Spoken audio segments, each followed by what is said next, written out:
Hello viewers, আসসালামু আলাইকুম। সবাই কেমন আছেন? আমরা ভালো আছি আলহামদুলিল্লাহ। সবাইকে শুভরাত্রি। রাতে আমাদের রান্না হয়েছে গরুর কালা ভুনা, সাথে ভাত, শসা, লেবু দিয়ে প্লেটটা সাজিয়েছি, আর সাথে চিংড়ি মাছ আর কাঁঠালের বিচি দিয়ে রান্না। আর এই রান্নাটা আজকে বছরের প্রথম কাঁঠাল খেয়েছি, খেয়ে বিচিটা রান্না করতেছি।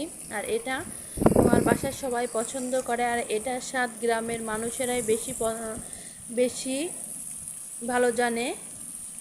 এত এত মজার হয় এভাবে যদি কাঁঠালের বিচি দিয়ে রান্না করা হয়। আপনারা চাইলে বাসায় একবার হলেও ট্রাই করে দেখতে পারেন।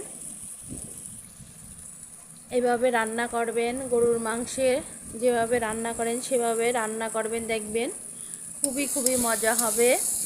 ভিডিওটি যদি একটু ভালো লেগে থাকে তাহলে আমার চ্যানেলটি সাবস্ক্রাইব করে লাইক কমেন্ট শেয়ার দিয়ে পাশে থাকবেন। ভালো থাকবেন।